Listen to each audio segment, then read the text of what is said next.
فرمایا یا رسول اللہ جب آپ سچے، قرآن سچا، اسلام سچا، تو چھوپ کے نماز پڑھنے کا کیا مطلب ہے؟ فرمایا ابھی تعداد ہی کوئی نہیں، 40 تو مسلمان ہیں۔ عرض کی حضور مہربانی کریں نا، آپ صرف اجازت دیں۔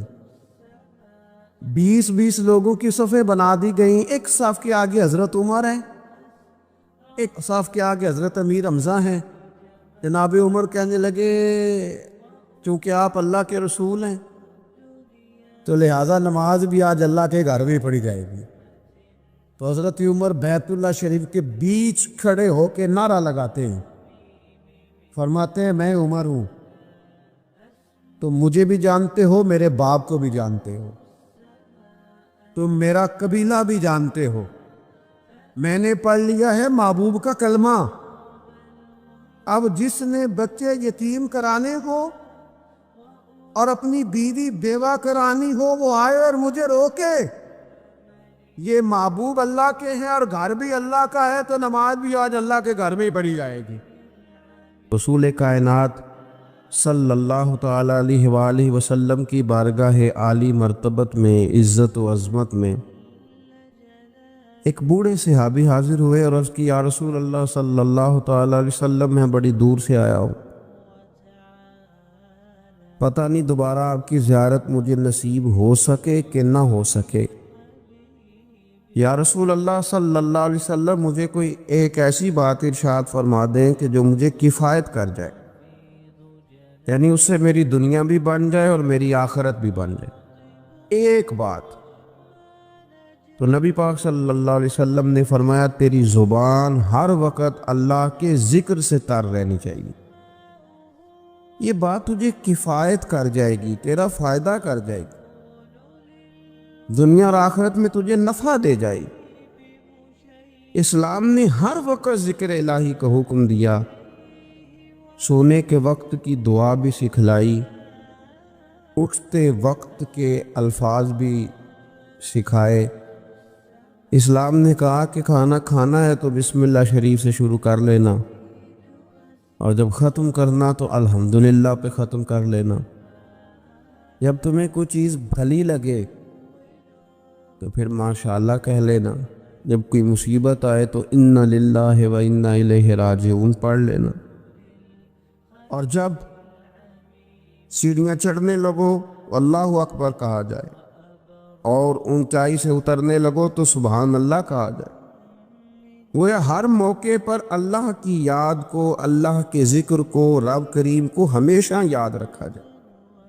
رسول کائنات صلی اللہ علیہ وسلم کے بارے میں سیدہ طیبہ طاہرہ حضرت عائشہ صدیقہ رضی اللہ تعالیٰ عنہ فرماتی ہیں کہ اللہ کے رسول علیہ السلام ہر وقت اپنے رب کو یاد کرتے تھے، ہر وقت حضور اپنے رب کو یاد کرتے، ہر وقت اللہ کے محبوب صلی اللہ علیہ وسلم کی زبان اطہر پر اپنے رب کریم کا ذکر رہتا تھا۔ تو کثرت کے ساتھ ذکر کرنا اور ذکر کو اپنی طبیعت کا حصہ بنا لینا۔ آپ کتاب و سنت کا جب مطالعہ کرتے ہیں تو آپ غور فرمائیں کہ نبی پاک صلی اللہ علیہ وسلم نے مختلف صورتوں کے فضائل بیان کیے، پھر نبی پاک علیہ السلام نے اللہ کے مختلف اسماء کا، مختلف ناموں کی فضیلت بیان کی۔ فرمایا جو آدمی سبحان اللہ کہتا ہے اسے 30 نیکیاں ملتی ہیں، اور جو تسبیح فاطمہ ہی پڑھ لے رضی اللہ تعالی عنہا، تسبیح فاطمہ یعنی 33 بار سبحان اللہ، 33 بار الحمدللہ، 34 بار اللہ اکبر، جو شخص یہ پڑھ لے اس کے گناہ سمندر کی جھاگ کے برابر بھی ہوں۔ سمندر کی جھاگ کون ماپے گا کہ سمندر کہاں سے چلا اور کہاں پہنچا؟ تو فرمایا سمندر کی جھاگ کے برابر بھی اگر اس کے گناہ ہوں گے، اتنا بڑا پاپی بھی ہو، تو یہ اللہ کا ذکر کرنے کی برکت سے، تسبیح فاطمہ پڑھنے کی برکت سے اللہ اس کے گناہوں کو معاف فرما دے۔ تو حضور سید عالم صلی اللہ تعالیٰ علیہ وسلم نے ذکر کی فضیلت بیان کی۔ نبی پاک صلی اللہ علیہ وسلم نے بہت سارے اسماء تھے جن کی عظمت، عزت، رفعت بیان کی، فرمایا اس کے ساتھ اللہ کا ذکر کرو۔ صورتوں کے فضائل بیان کی۔ ہمارے ہاں میں نے دیکھا ہے کہ بعض واعظین اور بعض نقیب حضرات یا بعض ایسے لوگ جو بات کرتے ہیں تو اگر ان کی بات توجہ سے نہ سنی جائے تو وہ خود کئی دفعہ کہہ دیتے ہیں کہ میری بات ضائع نہ کر دینا، میرا جملہ ضائع نہ کر دینا۔ وہ سمجھتے ہیں کہ یہ بڑی اہم بات تھی جو میں کرنے جا رہا ہوں، اور کئی لوگ آپ ان کی بات توجہ سے نہ سنیں تو ان کے چہرے پر اظہار ناراضگی نمایاں ہو جاتے ہیں کہ یار میں بات کر رہا تھا، اس بندے نے توجہ ہی نہیں کی۔ تو نبی پاک صلی اللہ علیہ وسلم کی جو باتیں ہیں، جو حضور نے فضائل بیان کیے کہ لا حول ولا قوت الا باللہ تمہیں غموں سے نجات دے گا، اور نبی پاک صلی اللہ علیہ وسلم نے یہ جو فضیلت بیان کی کہ جب تم کہتے ہو سبحان اللہ و بحمدہ سبحان اللہ العظیم، تو زمین آسمان کے درمیان جتنی جگہ ہے اتنا اللہ تمہیں اجر کا بھر کے جو ہے وہ عطا فرماتا ہے اپنے فضل سے۔ تو یہ جو حضور نے مختلف اذکار کی فضیلتیں بیان کی، جو نبی پاک صلی اللہ علیہ وسلم نے پہلا کلمہ شریف کے بارے میں فرمایا کہ یہ سب سے افضل کلمہ، اور سب سے افضل دعا کے بارے میں فرمایا کہ الحمدللہ کہنا سب سے افضل دعا ہے۔ تو یہ اذکار کے جو فضائل حضور نے بیان کیے تو کیا معاذ اللہ ہم ان کو ضائع کریں گے؟ ان باتوں کو ایک عام آدمی کی بات تو ضائع کی نہیں جا سکتی، تو رسول کریم صلی اللہ علیہ وسلم کی بات کو کیا ضائع کیا جائے گا؟ تو پھر جو بات سمجھنے کی ہے، جو بات غور کرنے کی ہے، جس پر ہمیں خاص توجہ دینی ہے، وہ یہ ہے کہ ہم ہر اس فضیلت کو ڈھونڈیں، تلاش کریں جو نبی پاک نے بیان فرمائی، اور پھر ہم اس فضیلت کی روشنی میں ان اذکار کو کرنے کی کوشش کریں، ان ساری باتوں کی طرف توجہ کریں۔ اور جب آپ اللہ کا ذکر کر رہے ہوتے ہیں نا، تو جس طرح آپ کے وجود کی غذا ہے، روٹی، کھانا، پانی، ہوا، صحت، سانس، یہ آپ کے وجود کو زندہ رکھتی ہے، تو ایک روح کی غذا ہے۔ روح کی غذا ہے رب کریم کا ذکر، اللہ کی یاد۔ ہمارے ہاں زیادہ تر یہ ہوتا ہے کہ اللہ کا ذکر تو کیا جاتا ہے تو اس طرح کیا جاتا ہے جیسے طوطے نے کوئی لفظ رٹ لیے ہیں تو اب وہ بیان کر رہا ہے نا۔ تو ہمارے صوفیاء نے، بزرگوں نے لکھا ہے کہ وہ جو کہا گیا کہ الا بذکر اللہ تطمئن القلوب، یاد رکھو اللہ کے ذکر میں دلوں کا چین ہے، تو بعض لوگ کہتے ہیں وہ تو بڑی تسبیح پڑھتا ہوں، پھر بھی بے سکون رہتا ہوں۔ اس کا جواب وہ یہ دیتے ہیں کہ چونکہ انہوں نے اللہ کا ذکر کیا تو صحیح، لیکن اس طرح کرتے رہے جیسا طوطا رٹ کے کر رہا تھا۔ اگر غور کرتے اس بات پر، توجہ دیتے اس بات پر، اگر ان کا یہ ایک ذہن بن جاتا کہ میں بھلا کیا کہہ رہا ہوں، جب ان کی زبان سے نکلتا سبحان اللہ، تو پھر غور کرتے کہ میں نے یہ کہا ہے کہ اللہ پاک ہے، اللہ پاک۔ اب یہ چیز جب ان کے ذہن کے اندر، ان کے دماغ سے، ان کی روح سے ٹکرائے گی، تو جب انہوں نے کہا کہ میرا رب پاک ہے، سبحان اللہ عما یشرکون، تو پاک ہے ان چیزوں سے جن سے لوگ اس کے ساتھ شرک کرتے ہیں۔ اب جب کہا کہ وہ پاک ہے اور اس نے جو چیز بنائی ہے وہ حسین و جمیل ہی بنائی ہے، ہر عیب سے پاک ہے، وہ اس نے ہر چیز بہترین نقش و نگار کے ساتھ بنائی ہے، تو بتائیے کہ جب یہ سبحان اللہ کا معنی اور اس کا مفہوم سمجھ کر اللہ کا یہ ذکر کیا گیا، تو اب اس طرح نہیں ہو گیا کہ جیسے پورے وجود کے اندر خوشبو بکھر گئی ہو۔ اب یوں نہیں محسوس ہو گیا کہ جیسے بالکل ساری طبیعت ٹھنڈی اور پھولوں کی طرح ہو گئی۔ ویسے نہیں محسوس ہو گیا کہ جیسے اللہ نے قوت، طاقت اور روحانیت عطا کر دی۔ اور پھر جب کسی شخص نے کہا کہ الحمدللہ، تمام تعریفیں اللہ کے لیے، اب آپ اندازہ فرما لینا کہ وہ کتنا عظیم اور کتنا بڑا مالک ہے کہ کہا جا رہا ہے کہ میں کسی کی کوئی جھوٹی تعریف نہیں کروں گا، مجھ سے کسی کی خوشامد نہیں ہوتی، اور کوئی کتنا بھی اونچا چلا جائے یہ ساری تعریفیں کمزور ہیں، حدود والی ہیں۔ ایک رب ہے الحمدللہ، جس کے لیے تمام تعریفیں اسی رب کے لیے۔ اور جب کہا اللہ اکبر، اللہ بہت بڑا ہے، جب اس کی زبان سے یہ جملے نکلتے ہیں تو آپ ذرا غور فرمائیں کہ وہ کہاں پہنچ جاتا ہے۔ وہ پھر کیا کبھی کسی سے ڈرے گا؟ وہ کسی چیز کا خوف طاری کرے گا؟ کوئی چیز ایسی ہوگی جو اس کے نفسیات پر حاوی ہو سکے؟ سب سے بڑا تو اللہ ہے، تو وہ کبھی بھی کسی بڑے آدمی کے رعب کا شکار نہیں ہوگا۔ وہ کبھی کسی کی دولت، کسی کا اقتدار، کسی کی قوت اور کسی کی ظاہری طور پر تھوڑی بہت چمک اسے خیرہ نہیں کر سکے گی، اس لیے کہ وہ جانتا ہے کہ اکبر صرف اللہ ہی ہے۔ تو اب اس کے اندر بہت بڑی طاقت آئے گی، بہت بڑی ہمت آئے گی، وہ بہت زیادہ اپنے آپ کو قوت والا محسوس کرے گا۔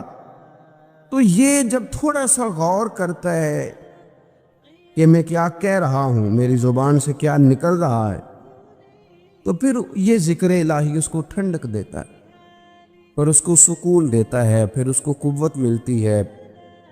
اس لیے میرے نبی پاک صلی اللہ علیہ وسلم نے فرمایا، یہ بخاری مسلم کی حدیث ہے، نبی پاک صلی اللہ علیہ وسلم نے فرمایا، اس کی مثال جو رب کا ذکر کرے اور اس کی مثال جو اللہ کا ذکر نہ کرے، مثل الحی والمیت، ان لوگوں کی مثال کی طرح ہے جو زندہ اور مردہ ہوتے ہیں۔ گویا ذکر کرنے والا زندہ ہے، ذکر کرنے والا زندہ ہے، اور ذکر نہ کرنے والا ہواؤں میں اڑ رہا ہے، کروڑوں روپے اس کی جیب میں پڑے ہوئے ہیں، لاکھوں کا سرمایہ ہے، بہت سارے لوگ جانتے ہیں، وہ محسوس کرتا ہے کہ بڑا جانا پہچانا جاتا ہوں، بڑا سمجھا سکھایا جاتا ہوں، بڑے لوگ میرے نام سے آگاہ ہیں، شعوری طور پر میں ایک بڑا آدمی ہوں، لیکن ہے مردہ، اس لیے کہ زندگی تو زندہ دلی کا نام ہے۔ مردہ دل کیا خاک جیا کرتے، زندہ وہ ہے جس کا مصلی آباد ہے، زندہ وہ ہے جس کی زبان اللہ کو یاد کرتی، زندہ وہ ہے جس کا کبھی کبھی دل کرتا ہے کہ آج قرآن شریف کھول لوں، زندہ تو وہ ہے جس کی طبیعت چاہتی ہے کہ یار آج لاؤ نا تسبیح، تھوڑا سا درود و سلام اپنے محبوب پہ پڑھو، زندہ تو وہ ہے جو کبھی کبھی اس کی یاد میں محو ہو، اکیلے بیٹھا بھی ہو تو پھر بھی اس کی زبان پہ ذکر اور آنکھوں میں آنسو جاری ہو جاتا، جو اس کو یاد کر کے محو ہو جاتا ہے۔ یاد رکھیں، ذکر الہی انسان کو زندہ رکھتا ہے، توانائی دیتا ہے، روحانیت دیتا ہے، اس کو سکون کی دولت دیتا ہے۔ اپنے معاملات کو جب ترتیب دیں تو اذکار کی پابندی کریں۔ ہمارے جو طریقت کے سلسلے ہیں نا، یہ بنیادی طور پر طریقت کے سلسلے دو کام کرتے ہیں، ایک تو عقیدے کو پختہ کرتے ہیں، نظریات کی صفائی کرتے ہیں، جو کمزور یقین والے لوگ ہوتے ہیں ان کا یقین پختہ کرتے ہیں، جو رب کی بارگاہ سے دور ہوتے ہیں ان کے دلوں میں اللہ کی چاہت پیدا کرتے ہیں۔ یہ حکمت کے ساتھ، دانائی کے ساتھ لوگوں کی تربیت کرتے ہیں اور لوگوں کی روحوں کے اندر مستند صحیح عقائد اور یقین کی دولت لوگوں کو دیتے ہیں۔ اور دوسرا یہ ذکر کے طریقے بتلاتے ہیں، یہ لوگوں کو اذکار کی طرف مائل کرتے ہیں، جو لوگوں کا شوق، ذوق، مزاج ذکر کی طرف مائل کرتے ہیں۔ عقیدے کی پختگی دینا اور لوگوں کو اللہ کی یاد میں لگا دینا۔ الف اللہ تے چنبے دی بوٹی تے میرے من وچ مرشد لائی ہو، نفی اسبات، یعنی لا الہ الا اللہ، لا الہ نفی ہے، الا اللہ اس بات ہے، نفی اس بات دا پانی ملیا تے ہر رگے ہر جائی ہو، تے اندر بوٹی مشک مچایا تے جاں پھلاں تے آئی، تے پھر جیوے مرشد کامل باہو جس اے بوٹی لائی۔ تو یہ یاد رکھ لیں کہ صوفیہ مختلف اذکار بتلاتے ہیں، آپ کسی بھی سلسلہ طریقہ سے وابستہ ہوتے ہیں تو آپ کو کچھ پڑھنے کو بتایا جاتا ہے۔ اب کیا ہم نے اس بات کو سمجھا ہی نہیں، ہم نے یہ توجہ ہی نہیں کی کہ ہم شیخ کی بارگاہ میں گئے تھے تو انہوں نے ہمیں کچھ پڑھنے کو، کہیں بھی آپ جائیں آپ کو کوئی استغفار بتا دے گا، کوئی کلمہ شریف بتا دے گا، کچھ نہ کچھ بتایا، لیکن ہم نے کیا کیا؟ ہماری اذکار کی جانب توجہ نہیں رہتی، ہم ذکر نہیں کرتے۔ ہمارے لیے جو کام سب سے مشقت والا ہے وہ ہے ذکر۔ اچھا، آپ بڑا عجیب آدمی ہے نا جو کسی کالج میں یونیورسٹی میں داخلہ لے اور چاہتا بھی پاس ہونا ہے، پر کتاب کھول کے نہیں دے کے پڑھنا چاہتا، نمبر بھی چاہتا ہے میرے 100% ہوں، لیکن کہتا ہے مجھے کتاب نہ پڑھنی پڑے، تو یہ تو بیوقوفی ہے نا۔ آپ کو نصاب پڑھنا ہے اور نصاب کی تیاری کرنی ہے، اور پھر نصاب کے مطابق آپ کو چلنا ہے۔ آپ کا ایک نصاب ہے، تو طریقت ایک یونیورسٹی کا نام ہے۔ جب آپ طریقت کے شعبے میں داخلہ لیتے ہیں تو آپ کو اذکار بتائے جاتے ہیں، آپ کو وہ اذکار کرنے ہیں، وہ وظائف پڑھنے ہیں، ان پر آپ کو توجہ دینی ہے، ان پر آپ کو غور کرنا ہے۔ تو ذکر جب آپ کریں گے تو پھر آپ کو بہت ساری ایسی چیزیں نصیب ہوں گی جن کا نفع ہوگا۔ تو ہمارے صوفیاء ایک تو تنہا ذکر کرتے، پھر اجتماعی ذکر کا بھی سبق دیتے۔ رسول اللہ صلی اللہ تعالیٰ علیہ وسلم نے فرمایا، جب کوئی قوم اللہ کے ذکر کے لیے بیٹھتی ہے تو فرشتے انہیں گھیر لیتے، رحمت انہیں ڈھانپ لیتی، اور حضور فرماتے ان پر سکینہ اترتا ہے، اور وہ ایک جماعت میں بیٹھ کے اللہ کا ذکر کر رہے ہوتے ہیں، اور اللہ فرشتوں کے سامنے ان کا تذکرہ کرتا ہے، فرشتوں کے سامنے۔ تو ایک تو انفرادی ذکر، پھر جو مجالس ذکر ہیں، محافل ذکر ہیں، ان کی افادیت یہ ہے کہ جب جمع ہو کر کے لوگ بیٹھتے ہیں تو پھر ان پر اللہ کی رحمت چھا جاتی، پھر اللہ کا فضل ان کی نگہبانی اور خبرگیری کرتا ہے۔ اپنی زبان کو ذکر سے تار رکھیں، جہاں بیٹھیں اجتماعی طور پر وہاں بھی اللہ کی یاد کے ساتھ بیٹھیں، رب کریم کا ذکر کریں۔ ہمارے ہاں اب خلوت میں بیٹھنا، تھوڑا سا لوگوں سے الگ ہو کے بیٹھنا، تنہائی میں بیٹھنا، یہ لوگوں کے لیے اس لیے مشکل ہو گیا ہے کہ لوگ ذکر میں تو بیٹھ نہیں سکتے، عبادت کے ساتھ کوئی دلچسپی رہی نہیں، معاذ اللہ، وظائف پڑھنے کا کوئی ذوق نہیں، تو تنہائی میں بیٹھ نہیں سکتے۔ حالانکہ ترمذی شریف میں حدیث ہے، نبی پاک صلی اللہ علیہ وسلم نے فرمایا، تمہارے لیے بہتر ہے کہ اپنے گھروں کو لازم کر لو، یعنی بلا وجہ ضرورت گھروں سے نہ نکلو، اپنے گھر میں رہو، اذکار کرو، عبادت کرو۔ یہ اگرچہ اسلام کے اندر رہبانیت نہیں، سارا کچھ چھوڑ چھاڑ کے مسجد میں بیٹھنے کا حکم نہیں ہے، لیکن آپ دیکھیں نا کہ حضور علیہ السلام کی حیات مبارکہ میں کچھ اوقات ایسے ملتے ہیں کہ سرکار خلوت میں تشریف لے جاتے، تنہائی میں، بالکل الگ تھلگ ہو کے کچھ عبادت حضور نے تنہائی میں کچھ ذکر کیا ہے، الگ ہو کر۔ اعلان نبوت سے پہلے اللہ کے محبوب علیہ السلام مہینوں غار حرا میں رہا کرتے تھے۔ وہاں کیا ہوتا تھا؟ اللہ کا ذکر ہوتا تھا، اللہ کی یاد ہوتی تھی، عبادت، ریاضت، تقوی، پرہیزگاری۔ پھر آپ یہ دیکھیے کہ نبی پاک صلی اللہ تعالیٰ علیہ وسلم ہر سال رمضان المبارک میں 10 دن کا اعتکاف کرتے۔ اگرچہ حضور کے ذمے تبلیغی ڈیوٹیاں ہیں، سرکار کے ذمے جہاد کے بہت سارے معاملات ہیں، نبی پاک علیہ السلام نے 23 سالوں میں پوری دنیا کو انقلاب آشنا کرنا، لیکن اس کے باوجود رسول کائنات صلی اللہ تعالیٰ علیہ وسلم ہر سال رمضان کے آخری عشرے کا اعتکاف کرتے۔ اس کے علاوہ بھی حضرت عائشہ صدیقہ رضی اللہ تعالیٰ عنہ فرماتی ہیں، رات کو مجھ سے فرماتے، ابو بکر کی بیٹی تو اجازت دے تو رب کو راضی نہ کر لوں۔ وہاں بھی تنہائی میں کھڑے ہو جاتے۔ تو نبی پاک نے ہمیں بتلایا کہ کچھ وقت تنہائی کا تمہارے رب کے ساتھ گزرنا چاہیے۔ فرمایا، رحمان کے بندے زمین پر آہستگی سے چلتے، وزادار انداز ہوتا ہے ان کے چلنے کا، ان کے لب و لہجے سے اور ان کے انداز گفتار و رفتار سے غیر سنجیدگی کبھی بھی نہیں ٹپکتی۔ وہ سنجیدہ طرز زندگی کے قائل ہوتے ہیں، وقار، روب، ہیبت، یہ اللہ کے بندوں کی شان ہوتی۔ میں اور آپ جس معاشرے میں وقت گزار رہے ہیں، اس میں ہم دیکھتے ہیں کہ آہستہ آہستہ غیر سنجیدگی بڑھتی چلی جا رہی ہے۔ ہر آدمی کو لطیفے سنانے کا شوق ہے، الا ماشاء اللہ۔ اپنی طرف متوجہ کرنے کے لیے لوگ ایسی گفتگو بھی کرتے ہیں جو ان کی شخصیت کے ساتھ میچ نہیں کرتی۔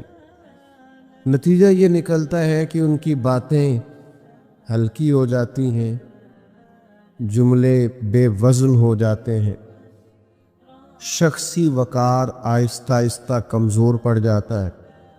اس کا نقصان یہ ہوتا ہے کہ جن لوگوں کی تربیت اس کے ذمے ہوتی ہے، جن لوگوں کی ٹریننگ کرنا اور جن لوگوں کے اوپر نگرانی کرنا اس کے ذمے ہوتا ہے، وہ ساری شخصیات اور وہ سارے لوگ خاص کمزوری کا شکار ہونے لگ جاتے ہیں۔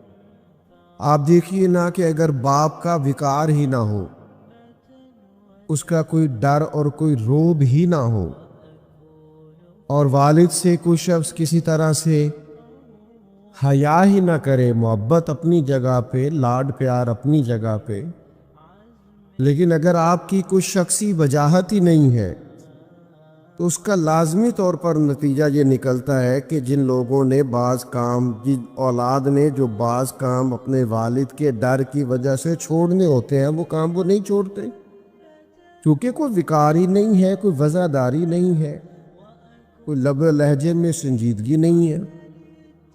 اسی طرح کا معاملہ استاد کے ساتھ ہے۔ اگر استاد اپنا وقار ہی قائم نہ رکھے، اپنے اور شاگرد کے درمیان مناسب فاصلہ ہی نہ رکھے، وہ ساری گفتگو اور وہ ساری باتیں جو اسے اپنے بے تکلف دوستوں کے ساتھ بھی پورے طور پر نہیں کرنی چاہیے، وہ ساری باتیں وہ اپنے شاگردوں کے سامنے کھول دے، تو اس کا کوئی وقار قائم نہیں رہے گا، کوئی سنجیدگی اس کی باقی نہیں رہے گی۔ یہی حال ایک شیخ کا ہے، اس کا مناسب فاصلہ ہونا چاہیے مریدوں سے، کیونکہ اگر وہ اس کا احترام ہی نہیں کریں گے، اگر وہ اس وفاداری کے ساتھ اسے قبول ہی نہیں کریں گے، تو اس سے تربیت اور فیض کیسے پائیں گے؟ تو وقار کا ہونا، شخصی وجاہت کا ہونا، اس طرح کا کوئی کام نہ کیا جائے جس سے شخصیت رسوا ہو جائے، کمزور پڑ جائے، جس سے انسان کی وفاداری کو ٹھیس پہنچے۔ امام طبرانی حدیث لائے ہیں، نبی پاک صلی اللہ تعالی علیہ وسلم نے فرمایا کہ جو بلا وجہ اپنے آپ کو ذلت والی جگہ پر پیش کرے، حضور فرماتے ہیں وہ ہم میں سے نہیں ہے۔ بغیر کسی ضرورت کے تم نے اپنے آپ کو رسوا کیا، رسوائی والے مقام پہ کھڑا کیا۔ اور یہ بھی یاد رکھیے گا کہ شرافت اور بزدلی میں بھی فرق ہوتا ہے۔ ملنسار اور ہوتا ہے، لیکن اپنے آپ کو رسوا کر دینے والا اور ہوتا ہے۔ آپ درگزر کریں 100 دفعہ کریں، لیکن تکبر کرنے والا، غرور کرنے والا اور اپنے مزاج میں سختی رکھنے والا، تکبر کرنے والے کے سامنے ڈٹ کے رہنا، یہی عاجزی ہے۔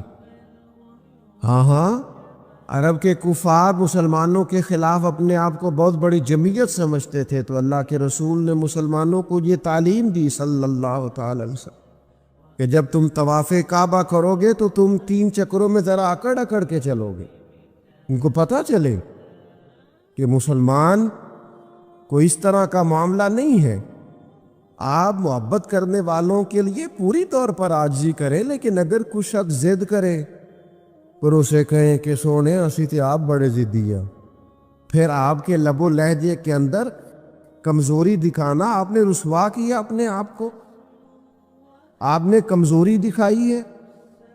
آپ کمزوری نہیں دکھائیں، آپ اپنے آپ کو رسوا نہیں کریں، آپ کے اندر ایک خاص قسم کی ہیبت ہونی چاہیے، ایک وفاداری ہونی چاہیے، ایک اٹھنا بیٹھنا ہونا چاہیے، ایک لب و لہجہ ہونا چاہیے، ایک انداز ہونا چاہیے۔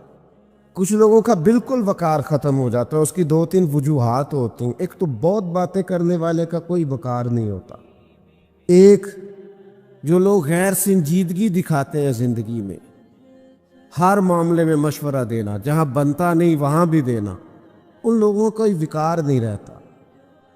ایک جو لوگ حریص ہوتے ہیں، لالچی ہوتے ہیں، ان کا کوئی وقار نہیں ہوتا۔ ایک وہ لوگ جو بخیل ہوتے ہیں، کنجوس، جس طرح لالچی کا کوئی وقار نہیں ہوتا اس طرح کنجوس کی بھی کوئی عزت نہیں ہوتی، بخیل کا بھی دنیا میں کوئی وقار نہیں ہوتا۔ اسی طریقے سے جو آدمی اپنا منصب نہ پہچانے، بچپن کی گفتگو اور ہوتی ہے، جوانی کا لہجہ اور ہوتا ہے، بڑھاپے کا انداز اور ہوتا ہے، شاگرد کا انداز اور ہے، جب آپ مسند تدریس پر ہے تو پھر انداز اور ہے۔ جب آپ اپنے منصب کو ہی نہ پہچانے تو آپ کا کبھی کوئی وقار بن سکتا؟ اگر آپ پہچانے تو صحیح ہے۔ کسی نے کہا تھا زائر کوبے جنا آہستہ چل، تو اپنی شان تو دیکھ، تو مدینے آیا ہوا ہے، وہ دیکھ آیا ہے کہاں، آہستہ چل۔ آپ اپنا منصب تو پہچانے، آپ کہاں ہیں۔ اگر آپ اپنا منصب نہیں پہچانتے، مجھے بڑی اچھی طرح بات یاد ہے، ایک جگہ ہم لوگ بیٹھے تھے تو ایک بزرگ نے ایک بچے کو مذاق کیا، اور وہ ذرا ان کی شخصیت کے مطابق نہیں تھا، اور وہ گفتگو بھی ایسی تھی کہ جو مطلب لوز گفتگو تھی، وہ چاہیے نہیں تھا کہ وہ شخص ایسی بات کرتا۔ اس بچے کو ان لفظوں سے مذاق کیا، تو جو اس بچے نے رد عمل دیا وہ اس سے بھی زیادہ برا تھا۔ تو بزرگ کہنے لگے تجھے تمیز نہیں ہے، تو یہ جواب کیا دے رہا ہے؟ تو میں نے ان سے کہا اب ناراض تو ہو گئے ہیں، لیکن شروعات کس نے کی تھی؟ یہ اینٹ کس نے رکھی تھی؟ جی میری تو طبیعت ایسی ہے۔ تو میں نے کہا پھر آج آپ کو آپ کی طبیعت کا جواب مل رہا ہے تو قبول فرمائیے۔ آپ کا وقار ختم ہوگا، اور باوقار لوگ کون ہوتے ہیں؟ کم گفتگو کرنا، جو اللہ نے گھر دیا اس پہ راضی رہنا۔ بعض لوگوں کا مزاج یہ ہے کہ وزادار ہے، جو اللہ نے دیا اس پر راضی ہے، کوئی ہرس نہیں کوئی۔ اور ایک اور بات بھی، محنتی بندہ وزادار ہوتا ہے، باوقار ہوتا ہے۔ جو فارغ پھرتے ہیں نا، دوسروں کے سہارے جیتے ہیں، وہ وزادار نہیں ہوتے۔ محنت کرنے والا، مشقت کرنے والا آدمی وہ باوقار ہوتا ہے۔ آپ یہ انداز دیکھیے نا، نبی کریم صلی اللہ تعالی علیہ وسلم ہمیشہ سادہ لباس پہنتے تھے، سادہ غذا کھاتے تھے، زمین پر بیٹھنا پسند کرتے تھے، معاف کرنا سرکار کا مبارک طریقہ تھا۔ لیکن وقار اتنا زیادہ تھا کہ صحابہ فرماتے ہیں کہ روب اتنا تھا سرکار کا کہ جو اچانک دیکھتا تھا نا وہ مروب ہو جاتا تھا، اس پر روب طاری ہو جاتا۔ لوگ اچانک دیکھتے تو کانپنے لگتے، اور نبی پاک علیہ السلام فرماتے میرے رب نے میری روب کے ساتھ مدد کی ہے۔ فرمایا ابھی میں ایک مہینہ دور ہوتا ہوں تو میرا دشمن مجھ سے ڈر رہا ہوتا ہے۔ ایک مہینہ لگے گا دشمن تک پہنچنے میں، ایک مہینے کا سفر ہے ابھی، تو مہینہ پہلے میرا دشمن مجھ سے کانپ رہا ہوتا ہے، کیوں کہ میرے رب نے روب کے ساتھ میری مدد فرمائی۔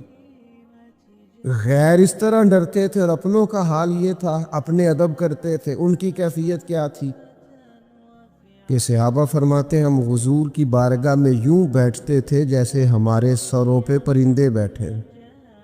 فرماتے تھے کہ پرندہ بیٹھا ایسے ذرا ہلے تو اڑ جائے گا۔ فرماتے ہیں سوائے سیدنا صدیق اکبر کے اور جناب عمر فاروق کے کسی کی جرت ہی نہیں ہوتی تھی نبی پاک سے کلام کر سکے۔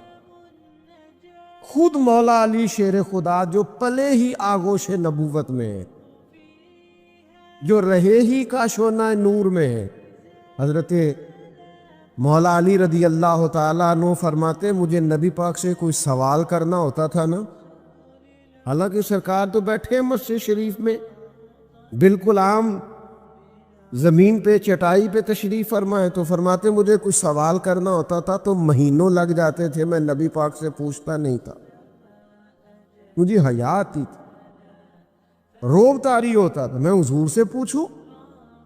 یہ سرکار کا روب، دبدبا۔ اعلیٰ حضرت فرماتے ہیں تیرے آگے ہیں یوں دبے لچے فصحا عرب کے بڑے بڑے، کوئی جانے منہ میں زبان نہیں، اور نہیں بلکہ جسم میں جان نہیں، اور کروں تیرے نام پہ جان فدا۔ نہ بس ایک جان دو جہاں فدا، میرا دو جہاں سے بھی نہیں جی بھرا، میں کروں کیا کروڑوں جہاں نہیں۔ تو حضور کا دبدبا، نبی پاک کی وجاہت، سرور کائنات علیہ السلام کا روب اپنے مزاج میں شخصی وجاہت پیدا کرے۔ پاکستان ایک ایٹمی طاقت ہے اللہ کے فضل سے، اپنا ایک وقار رکھتا ہے، لیکن ہمارے حکمرانوں نے گلی گلی مانگ کے نا، پہلی اسلامی ایٹمی پاور ہے پاکستان، لوگ ڈرتے ہیں، لیکن وہ اپنے مزاج سے وزاداری ختم کر کے، آپ یقین کریں کہ میں ملک سے باہر مجھے جانا تھا تو میں وہاں اپنے کاغذات امبیسی سے جمع کرا کے واپس لوٹ رہا تھا، تو مجھے بڑے سیانے لوگ وہاں ملے اور امیر گرو، تو مجھے کہنے لگے کہ کوئی وظیفہ بتائیں باہر کا ویزا لگ جائے۔ میں نے کہا ساری کتابیں پڑھی ہیں، باہر جانے والا وظیفہ ہی کوئی نہیں کتابیں، ان کے تو دسیے کوئی وظیفہ ہے ہی نہیں ایسا۔ آپ کیوں اتنے، یہ 2024 میں 7 لاکھ پاکستانی ملک چھوڑ کے چلا گیا، اتنی کمزور بننے کی کیا ضرورت ہے؟ آپ اتنے کمزور نہ بنے، اپنا وقار نہیں گڑبڑ کریں، آپ ترسے نہیں، آپ کا لہجہ اس طرح کا نہیں ہونا چاہیے کہ اس کے اندر کمزوری ہو۔ خدا جانے بلندی ہے کہ پستی پر جہاں میں ہوں وہاں کوئی نہیں ہے۔ آپ اللہ کی رضا پہ راضی ہو، اپنے آپ کو وزادار رکھیں، اپنی شخصی لب و لہجے کو، مٹھاس کو ہمیشہ قائم رکھیں۔ آپ کا وقار کبھی بھی خراب نہیں ہونا چاہیے، وزاداری کے اندر کبھی بھی کمی۔ کچھ لوگ ہمارے پاس لے کے آ جاتے ہیں کہ یہ بندہ کلپ میں یہ بات کر رہا ہے تو آپ اس کا جواب دیں، تو میں کہتا ہوں اس کا سٹیٹس ہی نہیں ہے ہم اس کے ساتھ بات کریں۔ یار کو مطلب دشمن بھی تو بندے دا پتر ہونا چاہیے نا، آپ ہر ایک سے دشمنی ہماری اس سے بنتی ہے۔ شکست کھائے کسی سے تو شرم سے پانی پانی ہو، اور دعا کرو کہ دشمن بھی خاندانی ہو۔ اب بندہ مقابل، اس کو بندہ اپنا مقابل سمجھ لے، یہ ہمارا سٹیٹس نہیں ہے۔ آپ کی وزاداری کے خلاف آپ کا ایک شخصی وقار ہونا چاہیے، آپ اس وقار کو سمجھے۔ تو یاد رکھیے گا کہ کبھی بھی آپ اپنی شخصی وقار کو گڑبڑ نہیں ہونے دیں گے، آپ اپنی وزاداری کو قائم رکھیں۔ آپ کے لب و لہجے میں یعنی بھوک برداشت کرنے کی عادت ہونی چاہیے، غریبی میں جینے کا مزہ ہونا چاہیے۔ آپ کو جس مقام پہ رب نے رکھا ہے اس مقام پر آپ کے اندر بردباری، تحمل، صبر ہونا چاہیے۔ آپ کے اندر وہ ساری چیزیں ہونی چاہیے جو آپ کی شخصیت کو، اور اگر آپ یہ نہیں کریں گے آپ کا وقار خراب ہو جائے گا۔ آپ کی وزاداری قائم رہنی چاہیے، آپ تھوڑا حوصلہ کریں، آپ تھوڑا اپنے اندر وہ چیز پیدا کریں جو ایک مومن کی شان ہے۔ حضرت حسن بصری رحمۃ اللہ علیہ فرمایا کرتے تھے کہ وقار تو ایمان کا حصہ ہے، شخصی وقار یہ ایمان کا حصہ ہے، مومن کا اپنا کیوں؟ اس لیے کہ نبی پاک علیہ السلام نے بیت اللہ شریف میں کھڑے ہو کے خانہ کعبہ کو دیکھ کے فرمایا تھا، کعبے تیری بڑی شان ہے پر میرے مومن کی شان کعبے سے بھی زیادہ ہے۔ یہ ترمذی میں حدیث موجود۔ تو جب آپ کا اتنا بڑا وقار اور سٹیٹس ہے تو پھر آپ کو نہیں چاہیے کہ آپ اپنے آپ کو ذلت اور رسوائی کی جگہ پہ کھڑا کریں، آپ جان بوجھ کے اپنے آپ کو کمزور کریں، آپ اپنے لب و لہجے کے اندر ایسا کچھ بھی نہ پیدا کریں جس سے محسوس ہو کہ اللہ نے جو آپ کو شخصی عزت دی ہے، جو وقار دیا، وہ وقار کمزور پڑ گیا ہے۔ یہ کام نہ کریں۔ اللہ تعالیٰ نے رسول اللہ صلی اللہ تعالی علیہ وسلم کو بڑا ہی وقار عطا فرمایا، حضور کو اللہ نے بڑی شان عطا فرمائی۔ حضرت کیلا بن مخرمہ رضی اللہ تعالیٰ نے ایک صحابیہ ہیں، وہ فرماتی ہیں کہ حضور ایک جگہ بیٹھے تھے، اللہ کے حضور کچھ عبادت اور وظائف میں اور ذکر اذکار میں مشغول تھے، تو میں حضور کے پیچھے بیٹھی تھی، تو فرماتی اچانک میری حضور پہ نظر پڑی تو میرا جسم کانپنے لگا رعب کے ساتھ۔ نہیں، آپ نے ابھی پوری بات پر غور نہیں کیا۔ کہتی میں چہرہ نہیں دیکھا تھا، میں نے پشت دیکھی تھی تو میں رعب سے کانپنے لگا۔ وہ فرماتے ہیں میں دیکھ رہی تھی اور میں کانپ رہی تھی، تو ایک صحابی حضور کی اعلی مرتبت بارگاہ میں عرض کرنے لگے یا رسول اللہ اس سے تو برداشت ہی نہیں ہو رہا، تو کانپ رہی ہے۔ تو فرماتے ہیں سرکار نے پھر بھی میری طرف رخ نہیں کیا، اسی طرف چہرہ کر کے حضور فرمانے لگے او مسکین بی بی، ذرا اطمینان سے بیٹھ، ذرا حوصلہ کر۔ میں یہ لفظ حدیث میں نہیں ہے پر میرا ذوق کہتا ہے، یعنی کریم کہہ رہے ہیں حوصلہ کر، ابھی تو نے پشت دیکھی ہے، عبادت سے جو میرے چہرہ ودعا پہ نور چڑھا ابھی تو نے وہ نہیں دیکھا، ابھی تو دیکھنے والے کہا کرتے ہیں اللہ اللہ، دیکھنے والے کہا کرتے ہیں اللہ اللہ، یاد آتا ہے خدا دیکھ کے صورت تیری، دیکھنے والے کہا کرتے ہیں اللہ اللہ، اور یاد آتا ہے خدا دیکھ کے، بولیے یاد آتا ہے خدا دیکھ کے۔ تو میرے بھائی شخصی وقار، ابو جہل پیسے کھا گیا نا ایک بندے کے، دیتا نہیں تھا، یہ مکے کے دن تھے جب ابھی تھوڑے سے مسلمان تھے، تو اس نے آ کے حضور سے کہا یا رسول اللہ میرے پیسے نہیں دیتا، تو فرمایا میرے ساتھ چلنا، تو کافروں نے بھی ایک بندہ ساتھ بھیج دیا، دیکھو وہاں کیا بنتا ہے۔ تو سرکار نے جا کے ابو جہل کے دروازے پہ دستک، باہر آیا، میں اس غریب کے پیسے کھا گیا تو؟ وہ شخص کہتے ہیں حضور کے لہجے میں اتنا جلال تھا کہ ابو جہل نے کانپنا شروع کر دیا، تو اس کے پیسے؟ تو کہتے ہیں ہانپتا کانپتا پیسے لے کے آیا۔ بعد میں سرداروں نے کہا تو ڈنگے ڈینگے مارتا ہے، اور اب یہ کہ کانپتا ہوا پیسے لے کے آیا۔ کہنے لگا وہ آئے تھے تو مجھے لگا ان کے ساتھ کوئی طاقتیں ہیں، میں ڈر گیا۔ تو میرے بھائی نبی کریم علیہ السلام کو اللہ نے وجاہت عطا کی، حضور کو اللہ نے وقار دیا، رعب دیا، دبدبا دیا۔ مسلمان کو یہ چاہیے کہ اپنے وقار پر